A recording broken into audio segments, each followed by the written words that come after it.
마태복음 5장 10절, 11절, 12절을 보면은 의를 위하여 핍박받는 자는 복이 있다 이렇게 기록되어 있어요. 그리고 우리가 주를 위하여 박해를 받는 것이 결국은 복이 있는 것이다 이렇게 기록되어 있습니다. 상식적으로 말하면 사람들이 박해를 받는다는 것은 사실은 이게 좋은 일은 아니잖아요.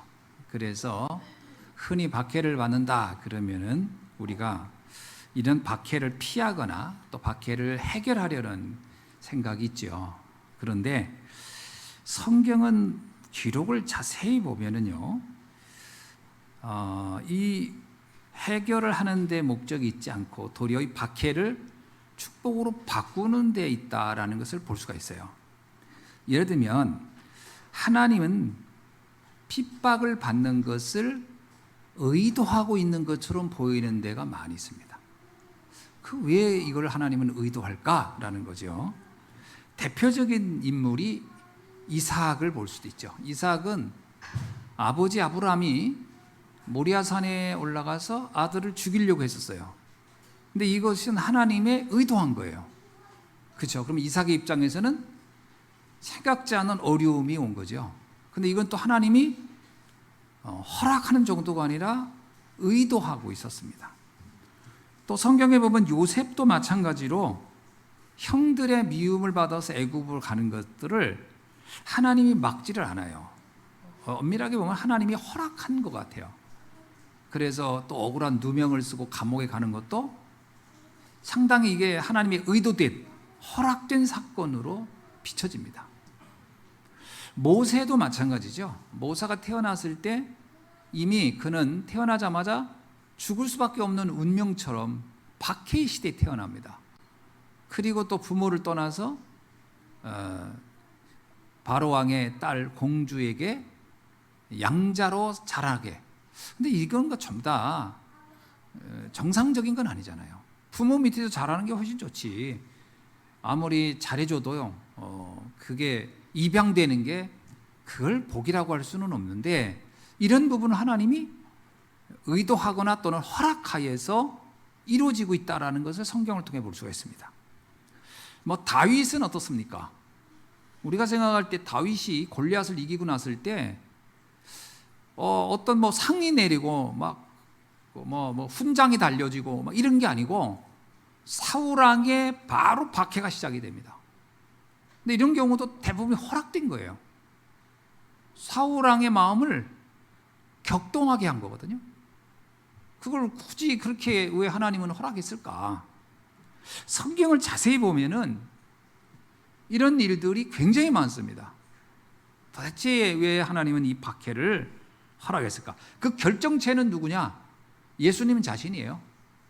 예수님이 굳이 십자가에 달리지 않아도 되는데 그 제자들이 그걸 이해를 못했잖아요. 내가 십자가 달려서 죽어야 된다 이럴 때, 아니 굳이 뭘 박해를 받으려고 그렇게 합니까? 그걸 가장 앞장서서 반대했던 사람이 베드로였어요. 그때 예수님은 베드로를 뭐라고 했냐면, 네가 사람의 일만 생각하는구나. 그러니까 사람의 상식으로는 그게 안 좋은 거지만 하나님의 뜻은 그렇지 않아. 그러면서 마귀야 물러가라 그랬거든요. 참 이런 걸 보면 사실은 이게 쉽게 이해되는 부분은 아닙니다. 왜 이런 걸 하나님은 허락했을까? 그런데 또 예수님이 제자들에도 이렇게 얘기해요. 너희는 너 자신의 십자가를 지고 나를 따르라. 무슨 얘기죠? 어려움, 박해, 그거 감내하고 이 신앙의 길을 가는 거야. 이런 얘기이기도 하거든요. 자, 우리가 이제 오늘 본문에 나오는 사람의 주인공 이름은 바울이라는 사람이거든요.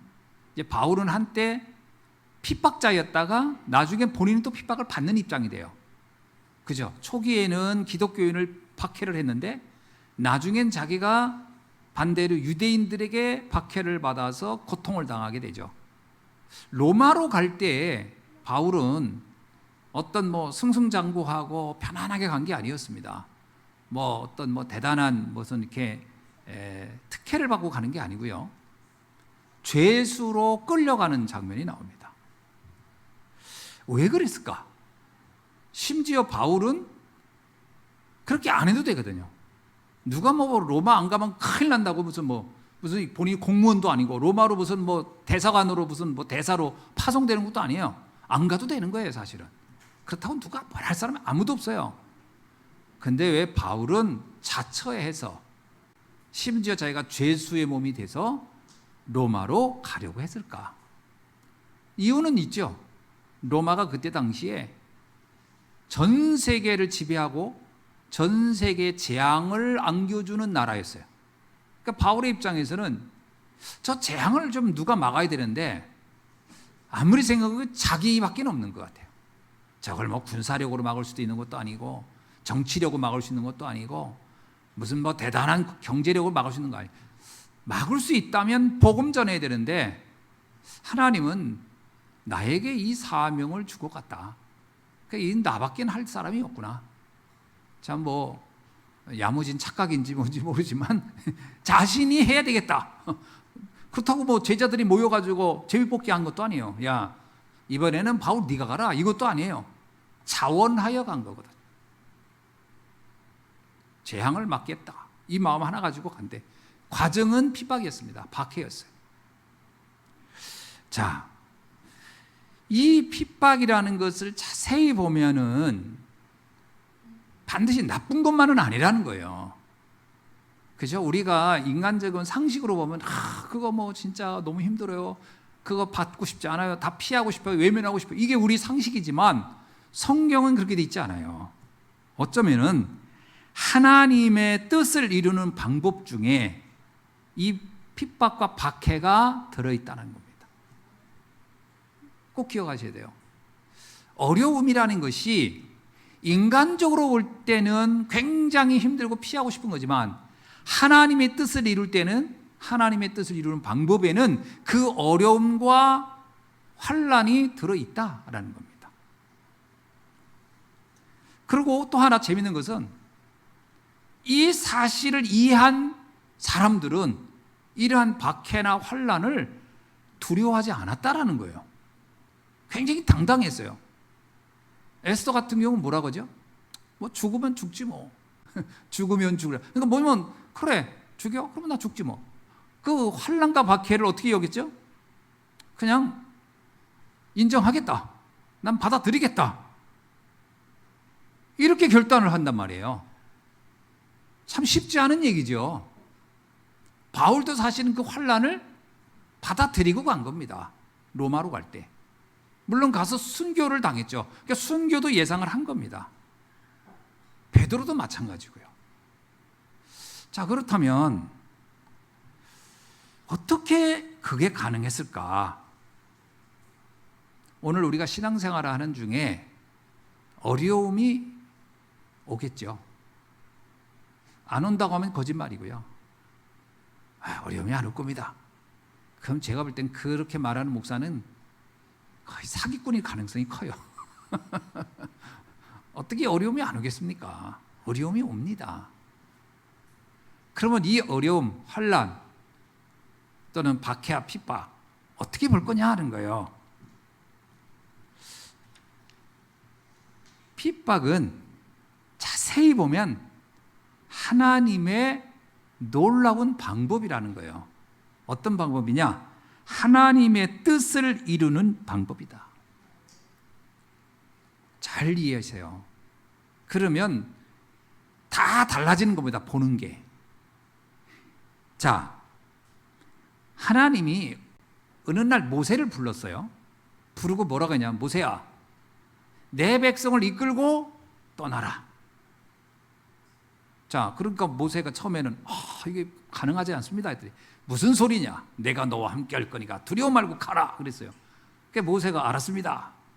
그러고 놓고서 하나님이 바로의 마음을 부드럽게 해서 떠나도록 해줘야 되는데 모세한테는 이 백성을 이끌고 가라 해놓고 그 기록에 보면요, 하나님이 바로의 마음을 완악하게 만들어 놓고 둘이 싸움 붙이는 거예요 뭐요?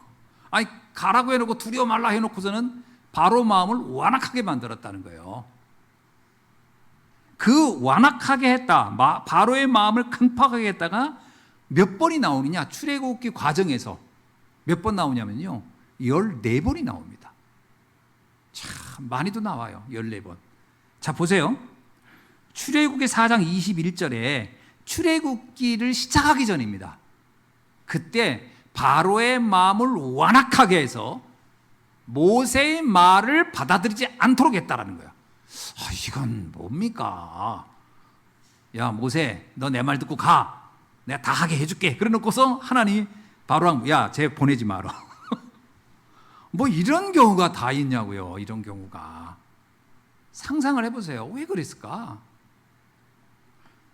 출애굽기가 시작이 됐어요. 그러면 첫 번째 기적, 두 번째 기적, 세 번째 기적 나올 때마다 뭐라고 했냐? 바로의 마음을 완악하게 하여 내보내지 않겠다라는 거예요. 그러니까 바로가 원래 안악하게 태어난 게 아니고 여호와께서 그의 마음을 완악하게 만들었다라는 거예요. 잘 이해하셔야 돼요. 주의 일을 할 때 장애물이 있겠어요, 없겠어요? 잘 이해하셔야 되니까. 난 주의 일을 좀 하려고 하는데 뭐 이렇게 장애물이 많아 하는데 주께서 그렇게 만들었다고 봐야 돼요. 잘 이해하셔야 돼요. 완악하게. 출애굽기 7장 13절, 7장 22절, 8장 15절, 8장 19절, 8장 32절, 9장 7절, 9장 12절, 9장 35절, 10장 1절, 10장 20절, 10장 20절. 이게 다 뭐냐면요, 10가지 재앙을 일으키고 이스라엘 백성을 이끌고 나가려고 할 때마다 바로가 완악하여 내보내지 않았다는 얘기예요.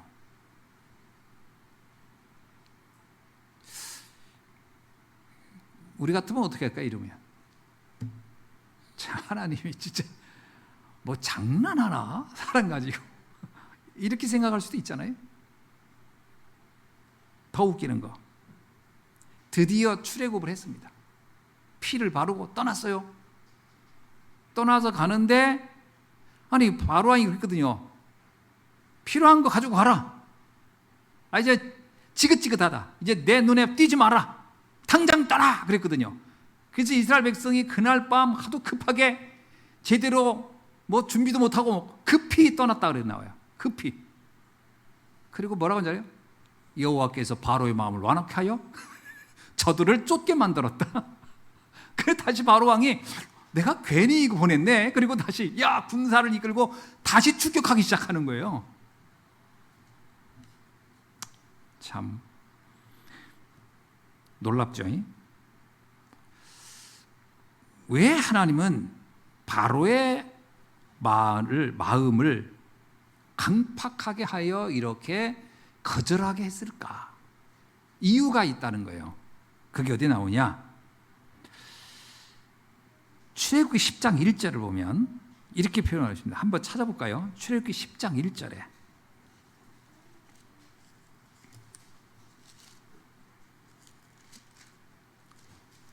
자, 뭐라고 나오죠? 시작. 여호와께서 모세에게 이르시되 바로에게 들어가라. 내가 그의 마음과 그의 신하들의 마음을 완강하게 함은 나의 표징을 그들 중에 보이기 위함이며. 재미나는 건요, 모세 보고 이럽니다. 야, 바로왕을 만나러 가. 그래놓고 또 뭐라는 줄 알아요? 근데 내가 바로왕을 마음을 완악하게 해서 너 안 내보게 해줄 거야. 그럼 뭐하러 가라고요? 어차피 안 내보내줄 건데.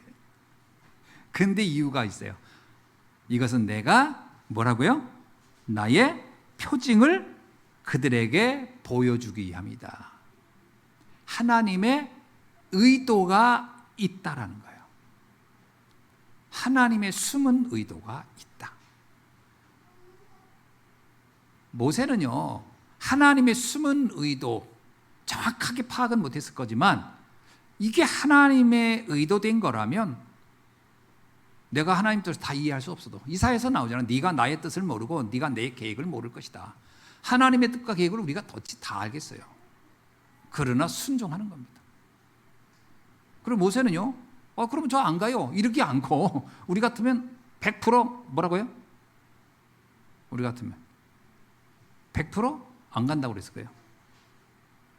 아니 바로 왕 마음을 좀 다 풀어놓으세요. 그러면 그때 갈게요. 그럴 때 상관없이 모세는 또 갑니다. 왜? 하나님의 뜻이 있음을 알았던 거예요. 여러분, 우리가 신앙생활 하면서 때로는 어려움을 겪고 문제가 있을 때 그 의미와 의도를 다 파악할 수 있냐? 못합니다. 다 돼요? 안 되죠. 그러나 말씀을 붙잡고 가는 겁니다. 그게 신앙이에요. 우리는 자꾸 착각을 해요. 내 머리로 다 납득이 되면 움직일 거라. 그건 믿음이 아니에요. 자기 생각이지. 그걸 뭐라고 하냐면 자기의 소견대로 하는 신앙이라는 거예요.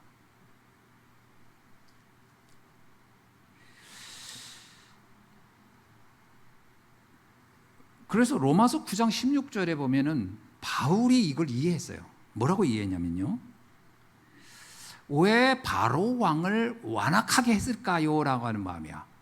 그걸 바울도 고민했던 거예요. 우리 같은 이 질문을 바울도 했다라는 거예요, 여러분. 신앙인은 이런 고민을 안 할 리가 없어요. 해봐야 되거든요. 왜 바로 왕의 마음을 완악하게 했을까? 그러니까 바울도 자기가 출애굽기 읽으면서 왜 하나님은 바로 마음을 완악하게 해가지고 그렇게 힘들게 했을까? 여기 이렇게 표현해요. 하나님이 하고자 하시는 자를 긍휼하게 여기고 하고자 하는 자를 완악하게 하시느니라. 하나님이 의도된 계획이 있다라는 거예요. 숨겨진 뜻이 있다라는 거예요. 이걸 알았기 때문에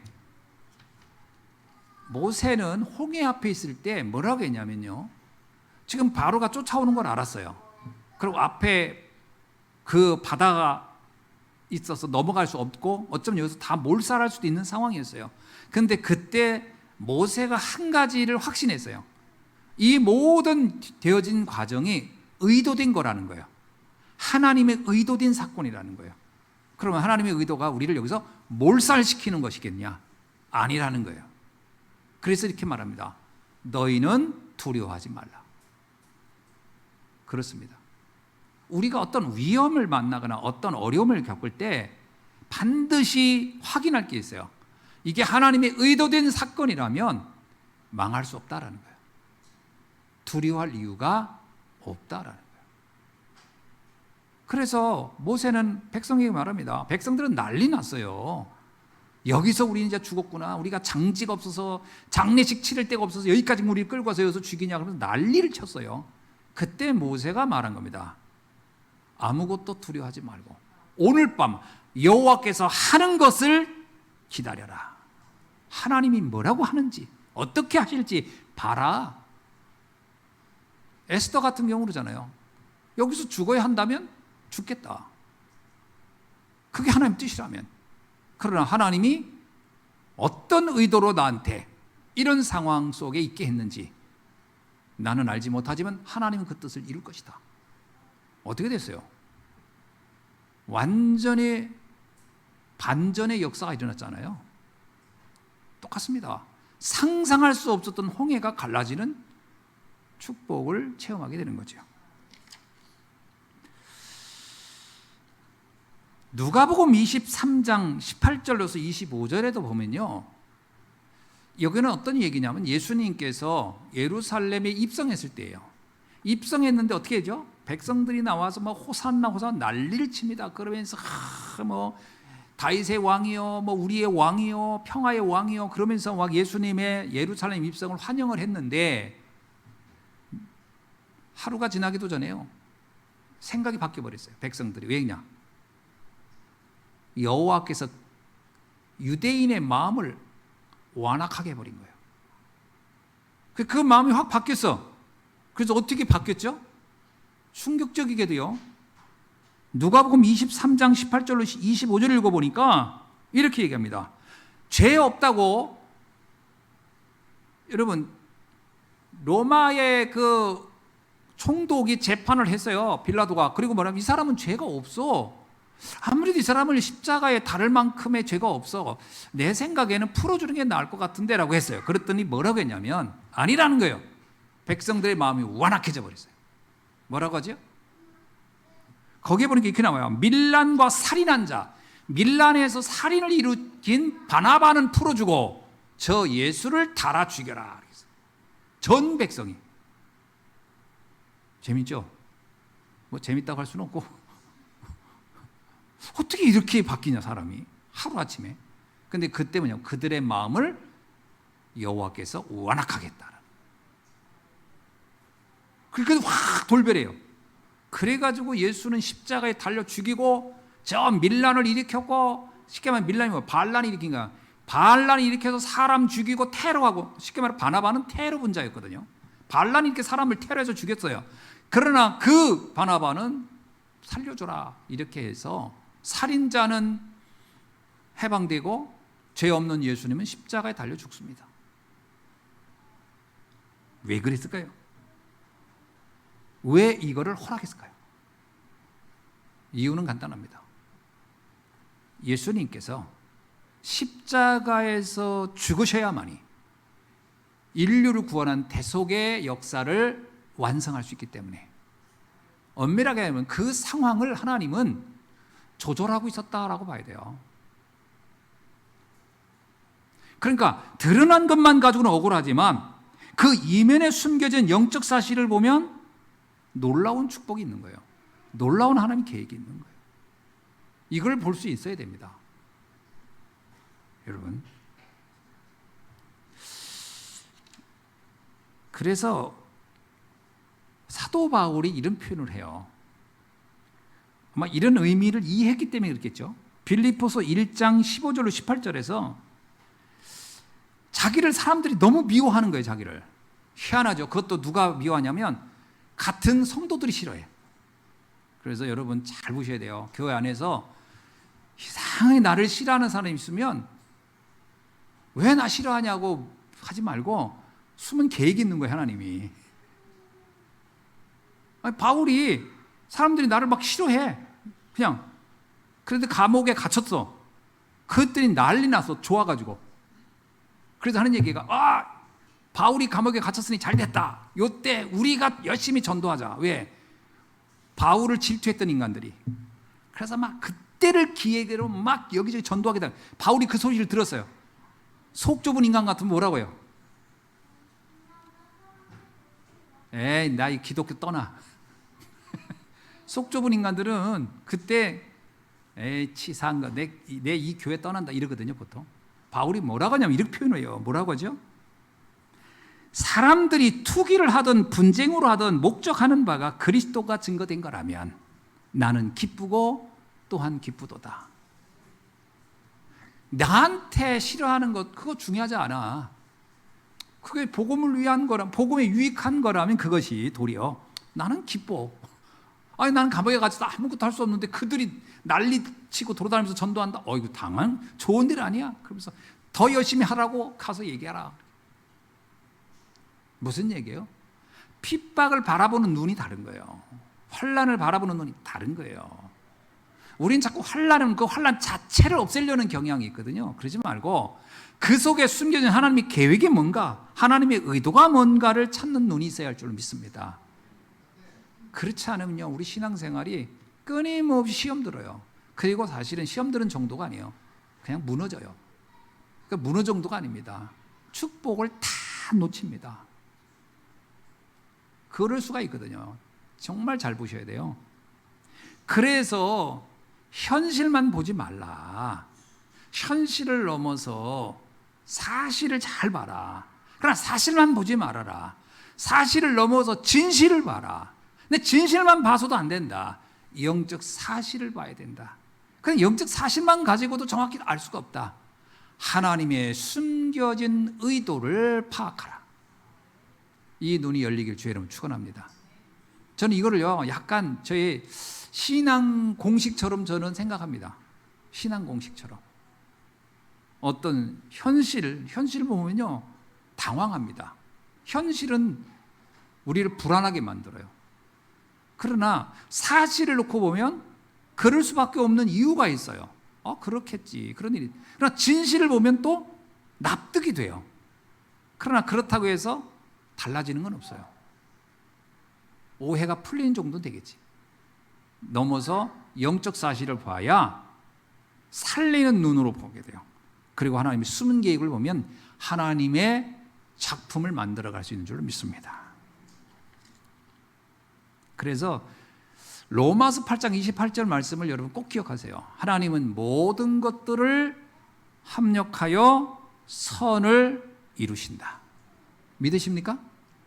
그 모든 것은요, 모든 것에는 안 좋은 거, 힘든 거, 어려운 거, 신경나는 거, 짜증나는 거, 지긋지긋한 거, 황당한 거, 그리고 또 좋은 거, 감사한 거, 이걸 다 말하는 거예요.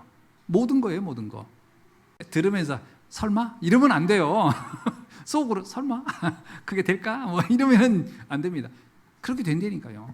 왜냐? 하나님의 의도와 계획을 우리가 다 몰라요. 그러나 내가 하나님의 자녀가 맞다면, 아멘이죠?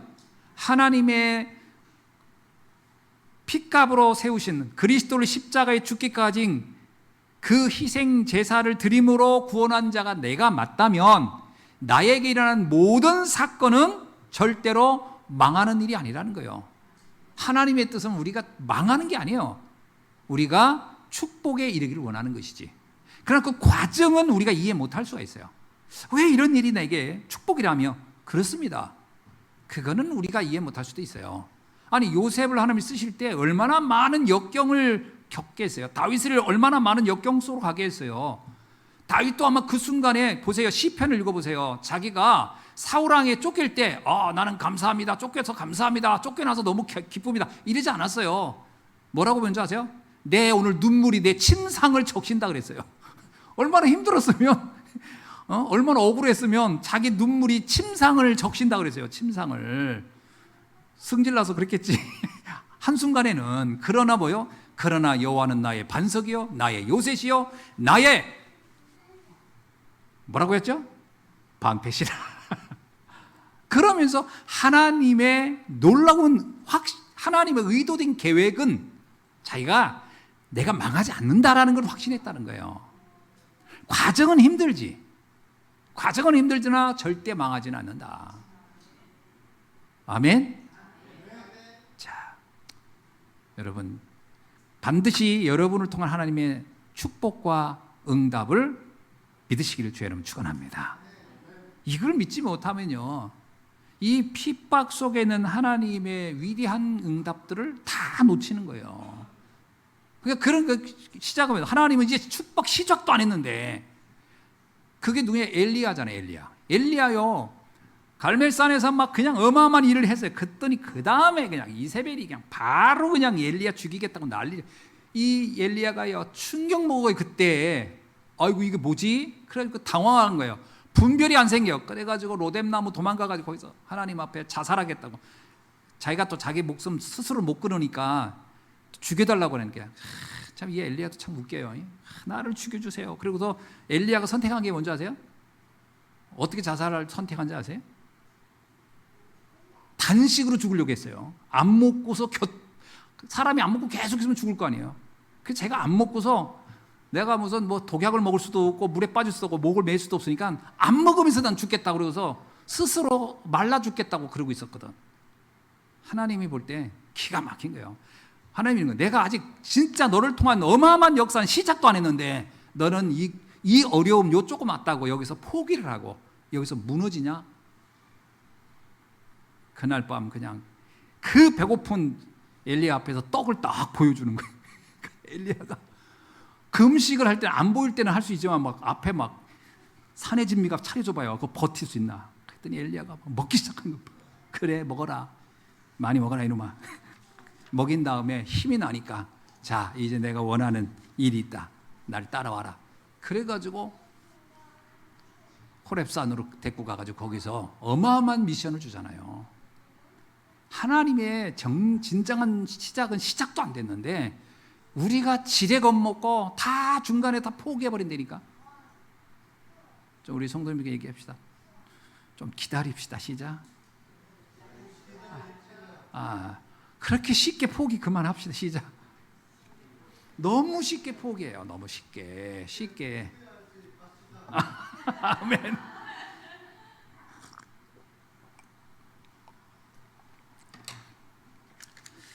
자, 그래서 계시록 2장 8절로 10절에 보면 초대교회 성도들한테 이런 얘기하는 거야. 앞으로 그러면 문제가 안 오겠냐? 앞으로도 문제가 온다는 거예요. 자, 앞으로도 어려움이 올 거라는 거예요.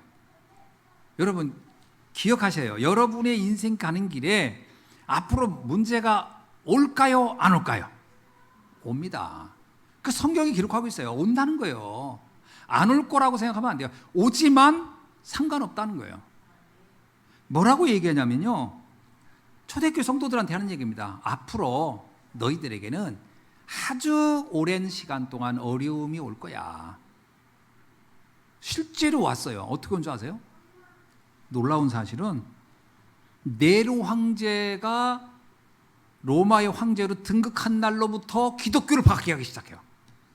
그런데 보니까 네로 황제 다음의 황제가 도미티아누스 황제, 도미티아누스 황제 다음에가 트라니아누스, 그 다음에 하드리아누스, 마르쿠스 아울레리우스, septianus, 막시미우스, 디키우스, 발리키아누스, 디오클레누스까지 10황제가 기독교를 어마어마하게 박해합니다. 얼마나 많은 사람이 이때 고통을 당했는지 몰라요. 기간이 무려 몇 년이냐? 247년. 2년도 아니에요. 24년도 아니에요. 247년간을 엄청난 박해가 온 거예요. 그래서 우리가 그 배너라는 영화가 다 요때 일어났던 일들을 가지고 한 거예요. 이게 실제 역사상 있었던 황제들, 기독교를 최대한 박해했던 황제들의 이름을 쭉 쏘는 거예요. 근데 놀라운 일이 났어요. 왜 하나님은 이 황제들을 다 그러면 내비로 뒀을까요? 그냥 좀 싹 한 번에 죽여버리지. 그렇지 않습니다. 이때 기독교 역사상 가장 충격적인 응답들이 다 일어납니다. 우리가 알고 있는요, 지금 우리가 신앙 고백했던 사도신경이니 무슨 삼위일체 이런 게 다 이때 정리된 거거든요. 그리고 기독교의 모든 제도가 이때 만들어진 거예요. 이 핍박 기간에. 상상을 잘 해보세요. 뭐냐면 이 기독교 역사상 가장 원색적인 복음이 이때 선포됐고요, 이 환난 중에. 그리고 가장 열성적인 교회가 이때 세워졌고요, 뜨겁게 말씀을 사모하고 성경을 지켰고요, 그리고 예배의 축복을 가장 잘 누렸고. 제가 로마 이탈리아 갔는데도 카타콤베라고 해서 지하 공동묘지를 가본 적이 있었어요. 이게 지하 1층, 2층, 3층, 4층, 5층, 그게 7층까지 있다고 그러더라고요. 근데 이게 너무 미로라 거의 도시입니다, 거기가. 그러니까 1층, 2층까지만 개방하고 3층 이후는 못 내려가게 막아놨어요. 가서 보면서 와, 이 지하에서 예배를 드렸다고? 미로예요, 미로 막. 근데 가면 큰 광장도 그 안에 있어요. 그 안에서 예배를 드린 거예요. 그때 거기서 성경을 연구하고 읽고 교리를 세우고 어마어마한 일들이 다 일어난 겁니다. 그 환난 기간에 가장 순수한 복음이 지켜지고. 그리고요, 제가 또 터키를 갔는데, 터키 그 안탈리아라는 데 갔다가 카파도기아나 이렇게 가가지고 거기 갔는데, 거기에 지하 동굴이 또 있어요. 거기도 성도들이 모여서 또 그때 예배를, 그때 로마 황제가 유럽 전역을 다스렸기 때문에 핍박은 로마에만 일어난 게 아니고요, 이 터키 땅까지도 다 핍박이 있었던 거예요. 그러니까 이 사람들이 또 땅 속에 굴 파고 들어가서 거기서 예배, 거기도 1층, 2층, 3층 쫙. 심지어는 거기는요, 내가 또 충격받았네. 거기서요, 짐승도 키웠어요, 지하에서. 그래서 어떻게 키웠나 했더니 중간중간에다 하늘로 구멍을 뚫어가지고 환기가 되도록 이렇게 곳곳에다가 자기들끼리만. 그리고 거기서 음식도 해 먹었어요, 땅 속에서. 참, 내가 볼 때. 그리고 비 오면 빗물 고이도록 이렇게 해가지고, 비 오면 그 물이 고이도록, 거기서 물도 이렇게 그러면서 그들이 뭐 했냐? 예배 드린 거예요. 가서 보면요, 벽에 십자가 그려 있고, 거기에도 성도들의 그 기록 같은 거 이렇게 벽에다 써놓은 거, 이런 게 다 있거든요. 가장 뜨겁게 교회를 지켰고, 믿음 생활했고, 그 어마어마한 기간이 그때 다 이루어진 겁니다, 사실은. 이때 당시에 기독교가요, 이렇게 박해하면 여러분 기독교가 사라졌을 것 같잖아요. 아닙니다. 이때 가장 기독교는 어마어마하게 확산된 겁니다. 나중에요, 로마 황제가 247년이 지났을 때 더 이상 이들을 박해할 수 없을 정도가 된 거예요. 그래서 그냥 인정해버린 거예요. 로마의 국교로 받아들이기까지 가는 겁니다. 그러니까 우리가 잘 생각해야 돼요. 이 환란이라는 게 반드시 이게 부정적이냐? 그렇지 않다는 거예요. 핍박이 과연 나쁜 것이냐? 그렇지 않다는 거예요.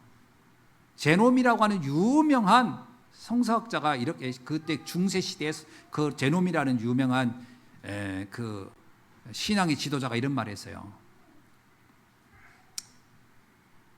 교회는 순교자의 피의 씨앗 위에 꽃을 피는 것이다.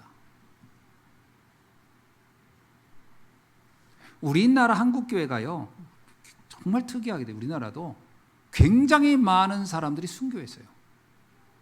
그래서 한국교회가 이렇게 강력한 힘을 갖게 된 거예요. 그러니까 이게 핍박이 반드시 나쁘다, 부정적이다, 이렇게 볼 수 없다라는 거죠. 두 번째요. 그러면 사도 바울이라는 사람 한번 보자는 거예요. 그는 전에 우리를 박해하던 자였다라는 거예요. 오늘 보면 바울이라는 사람이 굉장히 기독교인들을 심각하게 박해했던 사람이 사도 바울입니다. 바울에게는 왜 이렇게 기독교를 싫어했을까? 박해하는 사람들은 이유가 있어요. 박해하는 사람은 다 이유가 있어요. 여러분 이해해야 돼요. 이 바울에게는 견고한 유대교 망대가 있었어요. 유대교라는 망대를 가지고 기독교를 보면 기독교는요, 이게 존재하면 안 되는 것처럼 보여요. 왜 그랬을까요? 유대교는 철저하게 원죄를 인정하지 않아요. 사실은 창세기 3장 사건을 인정하지 않습니다. 유대교는 어떻게 생각하냐면 인간의 문제를 대부분 자범죄로 본단 말이에요. 그러니까 그들은 율법과 제도와 규범을 지켜야 된다라는 쪽으로 간 거예요. 당시 말하면요, 열심히 살면 돼. 율법을 준수하고 규례를 준수하고 전통을 준수하고 이렇게 하는 것이 신앙생활의 가장 중요한 가치라고 본 겁니다. 이게 유대인들의 생각이에요. 그런데 이 사람들이 기독교를 보면 어떻게 했어요? 기독교는 예수 그리스도를 믿음으로 구원 얻는다는 거예요. 할례도 안 받겠다는 거예요. 율법 지키는 것 그 중요하지 않다고 그러면, 그런 게 유대교 입장에서는요 황당한 거예요. 바울이 뭐라고 표현합니까? 자기가 빌립보서 3장 4절 5절에요. 옛날에 자기 상태를 얘기해요. 나는 육체를 신뢰할 것이며, 그러니까 육체를 신뢰한다고 한다면 나는 더 그랬다. 그러니까 다시 말하면 나는 사람들이 보기에 흠없이 살았다 이거야. 율법으로 볼 때 흠없이. 그래서 뭐라면 나는 8일 만에 할례를 받았고 이스라엘의 족속이고 베냐민 집하고 히브리인 중에 히브리요 율법에 이르는 바리새인이었다. 나는 유대교적 관점에서 보면 흠잡을 데가 없는 사람이야. 이게 바울이야. 이 바울의 입장에서 기독교인은 뭐예요? 흠결 정도가 아니에요. 이건 너무 문제가 많은 인간들이에요. 이건 있을 수 없는 짓을 하고 있는 거예요. 그래서 그들이 너무 미운 거지. 그래서 예수 그리스도를 믿음으로 구원 얻는다? 이렇게 강조하고 주장하는 기독교인들을 봤을 때 바울의 눈에는요, 이건 말씀을 왜곡해도 이거 보통 왜곡한 게 아니고 이거는 유대교를 오염시켜도 보통 오염시키는 게 아니란 거예요. 그래서 이들을 완전 이단자로 딱 정지해 놓고 그 다음에 뭐냐? 박멸해야 되겠구나. 박멸한다는 건 뭐예요? 어디다 쓰는 말인지 아세요? 해충한테 쓰는 말이 해충. 그래서 바울이 볼 때는 기독교는 해충이었어요. 해충. 파리 모기처럼 해충이었다니까. 여러분 파리 죽이고 모기 죽이고 나서 죄책감 느끼는 사람 봤어요? 해충 죽이고 죄책감 느끼는 사람은 없단 말이에요. 바울이 그래서 기독교인을 죽이는 데는 죄책감이 없었어요. 자, 빌립보서 3장 6절 뭐라고 했어요? 열심으로는 교회를 박해하고 율법의 의로는 흠이 없는 자였다. 야, 여러분 세상에 제일 무서운 사람이 이런 사람이에요. 사람을 죽이는데 통쾌함을 느끼고 죄책감이 없는 사람, 무시무시한 사람. 바울이 그랬다는 거예요. 그러니까 그런 바울이 기독교인 입장에서 보면 어때요? 저승사자지. 뭐 저런 게 다 있어. 인간을 아주 그냥 파리 목숨 여기도 그냥 사람을 죽여버린 거예요. 그래서 사도행전 8장 3절에 뭐라고 써있죠 아세요? 사울이 교회를 어떻게 했다? 잔멸했대. 잔멸이 뭐예요? 잔멸이 아주 그냥 밟아서 그냥 흔적도 없이 만들겠다라는 거예요. 잔멸할세. 각 집에 들어가 남녀를 끌어다가 옥에 넘긴. 옥에 왜 넣었어요? 이제 죽여야 되니까. 그런데 바울은 이런 확신을 가지고 했는데 바울 안에 무슨 문제가 있었냐? 아무에게도 말 못할 자신의 속 사람은 죽어가고 있었어요. 이게 문제인 거예요. 그 열정, 그 열심, 그 확신 가지고 있었는데 문제는 자기는 죽어가고 있었다는 거예요. 오늘날에 신앙생활을 독특하게 이렇게 하는 사람이 있어요. 막 굉장히 열정적인 것 같아. 막 뜨거해. 근데 자기의 속 사람은 죽어가. 바울이 그런 경우예요. 바울은 뭔가 되게 열정이 막 어마어마해. 바울의 열정을 누가 못 따라가. 그런데 자기의 속 사람은 죽어가고 있었어. 뭐라고 표현하냐면요. 로마서 7장 19절에 내가 원하는 바 선은 행하지 아니하고 도리어 원치 아니하는 바 악을 나는 행하는도다. 내가 나를 모르겠다는 거야. 내가 나를 모르겠다. 그러면서 이렇게 얘기합니다. 로마서 7장 24절에서 오라 나는 곤고한 사람이다. 사망의 몸에서 누가 나를 건져내래. 이 말이 뭐죠? 나는 지금 죽어가고 있다. 죽어가고 있는 거예요. 아무런 보람도, 그러니까 뭔가 나름 확신을 가지고 막 하는데 자기의 속 사람은 아무런 감동도 행복도 기쁨도 감사도 없는 거예요. 이렇게 죽어가고 있었다. 우리가 신앙생활 잘못하면 이렇게 됩니다. 바울의 신앙생활이, 바울이 그때 신앙인이잖아요. 근데 이런 신앙을 했다니까. 그래서 아무리 착하고 바르고 열심히 성실하게 살아도 인간의 근본 문제를 이해 못하면 사실은 살았으나 죽어가는 거예요. 살았으나 죽어가는 거예요. 그래서 에베소서 2장에 보면 이런 말이잖아요. 마음이 원하는 대로, 육체가 원하는 대로 했는데 본질상 진노의 자녀다. 여러분 거기서요, 마음이 원하고 육체가 원한다고 할 때 그 원한다는 게 여러분 오해하지 마세요. 그게 무슨 뭐 나쁜 짓 하고 막 사람을 죽이고 막 음란하고 막 누굴 뺏고 이런 걸 말하는 게, 여러분 그거는요 하는 사람도 자기 좋아서 하는 게 아니에요. 그거 하는 사람은 좋아서 하는 게 아니라니까. 마지못해 하거나 어쩔 수 없이 하는 거지. 마음이 원하고 육체가 원한다라는 게 뭔지 아세요? 내가 육체적으로 뭔가를 하는데 보람이 있다고 생각한 걸 말하는 거예요. 그게 어떤 거예요? 바리새인들이 지금 뭐 율법을 지키고 사람들 앞에서 막 나 거룩한 척하고, 여러분 유대인들이 어떤 줄 아세요? 사거리에서 기도했어요. 그리고 뭔가 남들 도와주면 그걸 다 인정받고 싶어가지고 사람들한테 나 이렇게 도왔다, 나 이렇게 했다 하고 다 알렸어요. 그게 육체가 원하는 대로예요. 자기 그렇게 하면서 자기의 만족도 있고 보람도 있는 거예요. 바리새인들이 전형적으로 있단 말이에요. 그들은 육신적으로 볼 때 사람들이 인정받기를 좋아했고 누구한테 박수 받기를 원했고, 그리고 뭔가 하고 나면 다 사람들한테 막 자기가 막 우쭐하고 그 마음이 그게 기쁜 거예요. 나 대단한 사람 같고 나 바리새인이야. 그래가지고 뭐라 해요? 옷도 막 길게 하고도 여기다 수술에다 저기 방울 달고 돌아다닐 때 있잖아요. 소리 짤랑짤랑 거리게 막 다니면서 난 이런 사람이야. 예수님 뭐라겠어요 그걸? 아유 저 휘처럼 무덤 같은 놈들아.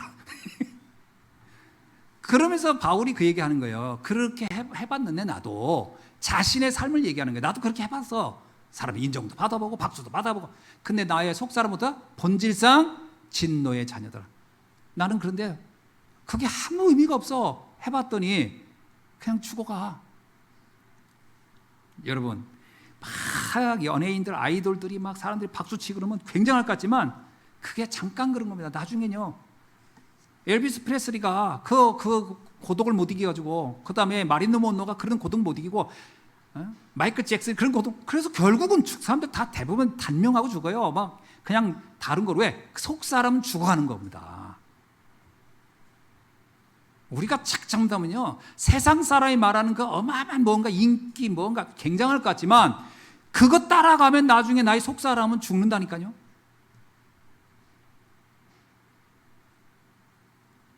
이게 바울에게 숨겨진 문제였던 거예요. 바울도요, 자기가 그런 얘기 하잖아요. 나 바리새인 중에 바리새인이요, 히브리인 중에 히브리인이요. 나는 말이야 가밀레 문화에서 공부해. 이게 뭐예요? 자랑하는 거거든. 뭔가 나 인정받고 싶은 거거든. 이게 이 사람이 속 사람이, 자기도 모르게 이게 막 굉장히 우월감에 빠져 있었어요. 근데 정작 나의 속은 어떻다? 본질상 나는 진노의 자녀야. 죽어가고 있어. 그게 다 부질없는 거예요. 허하고 홍호하고. 그 얘기를 하는 겁니다. 그러니까 핍박을 더한 거예요. 그 공허를 채우려고, 그 허물을 채워보려고 더 기독교인들 박해하면서 거기서 뭔가 보람이 있을까? 해결이 안 된다. 어떻게 됐죠? 이 핍박자인 바울이 어느 날 놀랍게 바뀝니다. 바뀐 것은 근본의 망대가 바뀐 거예요. 어떻게 바뀌죠? 다메섹에 가다가 부활의 주님을 만납니다. 이런 얘기죠. 사울아 사울아 네가 왜 나를 박해하냐. 그때 이 바울은 충격 먹은 거예요. 내가 내 소견대로 뭔가 잘하는 짓인 줄 알았는데 이게 하나님의 뜻과는 전혀 상관없는 일이었네. 이걸 딱 깨달은 거예요. 이게 발견이 있어야 돼요. 신앙인들은 이 발견이 중요합니다. 내가 하고 있는 게 정말 이게 잘하고 있는 건가? 이게 하나님의 말씀이 맞나? 하나님 정말 의도한 게 맞나? 성경에는 끊임없이 우리들에게 이 눈을 바꾸는 거예요. 자꾸 예수님 그러잖아요. 복 개념 바꿔라. 예배 가념 다 바꿔라. 기도 다 바꿔라. 계속 바꾸라고 하는 거예요. 왜? 잘못되어 있다라는 거예요, 우리 눈이. 이거 못 바꾸면은요, 안 변합니다. 근본을 찾아야 돼요. 왜 우리가 자꾸 말씀 듣는 줄 아세요? 말씀을요, 대충 들어가지고 근본 안 바뀌어요. 왠지는 내 안에 견고한 망대가 있어요. 고린도후서 10장 4절 5절 뭐라고 했죠? 요새를 짓고 있어요. 나의 사상과 나의 생각이 요새를 짓고, 이게 웬만해서는요 안 바뀝니다. 아주 견고합니다. 바울이 얼마나 견고한 사람이었어요. 근데 그가 다 깨달은 거예요. 아, 내가 다 틀렸구나. 나는 다 틀렸구나. 여기서부터 시작돼야 돼요. 바울은 이렇게 고백합니다. 나는 죄인 중에 괴수였다. 전에는 죄인이라고 생각 안 했죠. 전에는 뭐라고 했죠? 난 의로운 일을 한다고 생각했던 거예요. 아, 아니었구나. 내가 죄인이었고 죄인 중에서도 괴수였구나. 내가 왜 이렇게 하나님 뜻과 상관없는 일에 이렇게 열심히 했을까? 자기를 발견한 거예요. 그리고 나서 그가 이렇게 얘기합니다. 처음으로 그는 그리스도를 이해한 겁니다. 유대인들이 가지고 있는 그리스도관은 영웅이거든요. 영웅. 대속이라고 하는 게 이해를 못해요. 유대인들은 절대 대속을 이해 못해요. 내가 열심히 해서 결과를 얻는 것을 얘기했지. 그러니까 거의 종교적인 겁니다. 유대교가 거의 종교입니다. 근데 복음은 뭐죠? 대속이거든요. 은혜요. 바울이 그 은혜로 말미암아 내가 구원을 얻었구나. 그게 에베소서 2장 8절에 나오잖아요. 그의 은혜로 말미암아 믿음으로 구원을 얻었나니 이는 내 노력이 아니요 하나님의 선물이라. 그러니까 이 대속을 이해한 거죠. 여러분, 대속을 이해하는 게 그렇게 중요한 겁니다. 바울의 근원이 바뀐 거예요. 아, 내 노력으로 되는 게 아니고 하나님의 은혜로 되는 거구나. 그래서 고린도후서 5장 17절에 이런 고백을 합니다. 그런즉 누구든지 그리스도 안에 있으면 새로운 피조물이라. 이전 것은 지나갔으니 보라 새 것이 되었도다. 인간의 변화는 단순한 이렇게 현상적인 변화, 조금의 변화, 좀 인격이 좀 착해진다, 또 성품이 좀 좋아진다, 이 정도의 변화를 말하는 게 아닙니다. 다시 태어나는 것처럼 근본이 바뀌어야 돼요. 생각의 모든 기준과 틀이 싹 바뀌어야 돼요. 그래서 이거를 우리는 망대가 바뀌어야 된다는 거예요. 틀린 망대. 기초부터 싹 바뀌어야 돼요. 그래서 바울이 이런 고백을 합니다. 갈라디아서 2장 20절에서. 이건 바울이 자기의 변화에 대한 고백입니다. 뭐라고 하죠? 내가 그리스도와 함께 십자가에 못 박혔나니. 재미난 표현이에요. 예수님이 십자가에 죽은 거는 당연한데 그때 그걸 아는 순간 나도 죽었다. 나도 죽었어. 나의 옛사람은 없어. 그러면서 그런즉 이제 내가 산 것은 내가 아니요. 아멘이? 내가 아니요. 이제 옛날에 나는 없어졌어. 오직 내가 육체 가운데 사는 것을 나를 사랑하사 나를 위하여 자기 자신을 버리신 하나님의 아들을 믿는 믿음 안에서 사는 것이라. 어떤 삶이라고 하죠? 믿음의 삶이에요. 이제는. 전에는 행위의 삶이에요. 율법을 지키냐 마냐. 전에는 뭔가 노력하는 삶이야. 아니야. 이젠 믿음의 삶이야. 하나님의 은혜로 사는 것이고 믿어. 그냥 주께서 하신다면 아멘 하고 난 가겠다. 이렇게 삶이 근원적으로 바뀌어버린 거예요. 이렇게 바뀌니까 어떻게 됩니까? 비로소 바울의 눈에는요, 온통 세상 사람들이 다 지금 잘못된 길을 가고 있는 게 보인 거예요. 그때부터. 저 몸부림치고 있는데 본질상은 다 진노의 자녀의 삶을 살고 있지 않나. 저들을 바꿔내야 되겠다. 저들을 도와줘야 되겠다. 그러면서 바울은 그날로부터 핍박하던 자가 도리어 복음을 증거하는, 목숨 걸고 복음 전하는 전도자로 바뀌게 된 것이죠.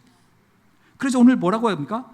우리를 박해하던 자가 전에 멸하던 그 믿음을 지금 전하는구나. 완전히 달라진 거예요. 아니 전에는 믿는다는 이유로 우리를 박해했더니 이제 자기가 아니라 그 믿음 때문에 사는 거예요. 이게 얼마나 놀라운 일입니까? 바울이 유대교의 입장에 있을 때 기독교를 가장 박해한 이유는 이거였어요. 야, 믿으면 된다는 말이 되냐? 그러면서 그거를 박해했거든요. 근데 지금은 뭐라고 해요? 그 믿음을 전하는 자가 됐다 이거예요. 얼마나 달라진 겁니까? 가장 핵심을 자기가 자랑하는 사람이 된 거예요. 그렇게 증오하던 그것을 가장 자랑하는 내용으로 바뀌었다. 사실 저도 믿음으로 구원을 얻는다 이런 말을 할 때 이게 진짜 확신이 안 오면요 못 전합니다. 안 그렇습니까? 인생 문제 만 가지가 넘어. 만 가지 문제의 답은 하나인데 만 가지 문제 얘기를 들어보면 다 이 말에는 이걸 해줘야 되고 저 말일 것 같지만 그게 종교적인 겁니다. 종교는 뭔지 아세요? 문제를 들으면 그 문제에 맞는 답이 다 다르다고 생각하는 거예요. 그게 종교입니다. 안 그렇습니다. 복음은 안 그래요. 복음은 뭐냐면 백문일답이에요. 100가지 문제, 10,000가지 문제의 답은 하나예요. 그리스도를 전하면 돼요. 이게 확실하게 않으면, 이게 분명하게 이 바울처럼 이런 확증이 없으면 못 전합니다. 그래서 왜 전도하다가 사람들이 목사님 전도하는 게 너무 힘들어요 하느냐면 그 상대 말을 이렇게 들어보면요, 그건 자녀 문제, 무슨 문제, 건강 문제, 경제 문제 이런 문제가 들린단 말이에요. 그러면 내가 무슨 말을 해줘야 되냐 할 때 경제 얘기하니까 경제를 얘기해 줘야 되나? 자녀 얘기하면 자녀 얘기를 해줘야 되나? 건강 얘기하면 건강 얘기. 여러분 건강 얘기하면 의사를 소개해 주면 되는 거예요. 경제 얘기하면 저기 경제 그 전문 컨설팅 회사 알려주면 돼요. 우리는 근본을 바꿔주는 거기 때문에 근원이 바뀌면 나머지도 바뀌게 돼 있거든요. 오직 하나, 그리스도를 말해주는 게 답니다. 그러니까 상대가 복음을 정말 이해하면은 나머지는 거기에 따라서 응답을 받아가게 돼 있다니까요. 이게 바울이 이해한 거예요. 바울이 로마 황제를 봤어요. 황제는 어때요? 계속 전쟁을 하는 거예요. 계속 사람을 죽이는 거예요. 끊임없이 사람들을 노예로 끌고 가는 거예요. 저거는 아니야. 그러면 내가 로마 황제를 만나서 뭘 얘기하겠어요? 전쟁하지 마세요. 노예 끌어오지 마세요. 그렇다고 황제가 그 말 듣겠어요? 바울은 생각한 거예요. 로마 황제가 복음을 안다면 저 모든 생각을 바꿀 것이다. 실제로 로마는요, 복음이 들어간 날부터 가장 먼저 시작한 게 뭔지요? 콜로세움에서 노예들을 검투사 놓고 살인하고 그걸 즐겼거든요. 그게 그 나라의 유일한 오락거리인데 제일 먼저 그 오락부터 없앴어요. 생명의 존엄을 알았기 때문에. 그러니까 복음이 들어가야 바뀌는 거예요. 단지 황제만 나가지고 그 오락 그거 다른 거로 대체하시죠. 이래서 바뀔 수 있는 게 아니라니까. 복음이 들어가야 끝나는. 그래서 바울은 이날 이후로 이방 선교자로 스스로 자청합니다. 나는 이방인의 선교사다. 그리고 바울은 드디어 로마 복음화의 방향을 두고 로마까지 공략을 하기 시작합니다. 근데 놀라운 일이 일어나죠. 바울은 로마에 가서 복음 전했어요. 복음 전했는데 씨앗만 뿌린 거예요. 그리고 본인은 순교당합니다. 바울은 로마에서 순교당하죠. 로마에서 바울이 뿌리는 씨앗은 어떻게 싹이 났냐? AD 313년 콘스탄티누스 황제는 더 이상 기독교를 박해하지 말라라고 하면서 밀라노 칙령을 선포합니다. 그게 313년은 밀라노 칙령은 뭐냐면 로마에는 로마의 국가가 인정하는 종교가 여러 개가 있었어요. 그중에 기독교는 그동안 계속 박멸하려고 했던 거예요. 이제 더 이상 박멸하지 말고 인정하라. 그래서 기독교 박해가 끝난 것이 313년이에요. 그게 밀라노 칙령입니다. 그래서 콘스탄티누스 대제가 기독교는 더 이상 박해하지 마 이렇게 한 거예요. 그리고 나서 시간이 좀 지나서 AD 380년 드디어 데오도시우스 1세 때 이 사람이 데살로니가 칙령을 선포합니다. 데살로니가 칙령은 뭐냐? 이제 로마의 국교는 하나다. 이것이 기독교다. 그 사실은 기독교를 국교로 만든 사람은 콘스탄티누스 대제가 아니고 데오도시우스 1세가 선포한 겁니다. 그날 그게 380년이죠. 그날 이후로 로마에는 하나의 기독교, 하나의 종교만 존재하고 나머지는 싹 황제가 또 못하게 했죠. 자, 이때부터 사실은 로마는 세계복음화를 본격적으로 하는 나라가 된 거죠.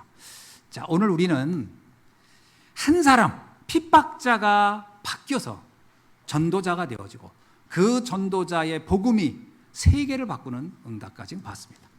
말씀을 맺습니다. 자, 복음의 능력은 어떤 거냐? 복음의 능력은 언제나 하나님은 핍박이라는 그 환경에서도 시대를 바꾸는 일을 하셨다라는 거예요. 그래서 설사 우리가 어렵다, 힘들다, 거기에 하나님의 역사가 제한받지 않는다. 힘들다 하더라도 세계를 바꿀 힘을 하나님은 우리에게 주신다는 거예요. 두 번째는 뭐냐면 바울을 바꾼 것은 물리적인 힘이 아닙니다. 누가 기독교인들이 몇 명이 모아서 바울을 협박하고 고문해서 바꾼 게 아니에요. 바울을 바꾼 것은 하나님의 능력으로 바꾼 겁니다. 여러분, 핍박자를 친구로 만드는 거, 핍박자를 동료로 만드는 거, 이것은 사람의 힘이 아닌 거고 하나님의 능력이 가능하게 하는 줄로 믿습니다. 그래서 우리가 왜 기도하느냐? 여러분, 누군가 나를 핍박하거든 이렇게 생각하세요. 하나님이 저 핍박에는 분명히 계획이 있는 것이고 저 핍박자를 바꾸시는 분은 하나님의 능력이라면 하나님이 하실 수 있다는 거예요. 어떤 경우도 하나님의 능력을 막을 자는 없기 때문입니다. 마지막으로는요, 복음의 능력에 한 사람만 있어도 세계는 바꿀 수 있다는 겁니다. 바울이라는 사람 하나가 변화된 순간 로마를 뒤집었습니다. 오늘 그 한 사람이 오늘 예수한교회 성도님 여러분인 줄로 믿습니다. 기도하겠습니다. 하나님 감사합니다.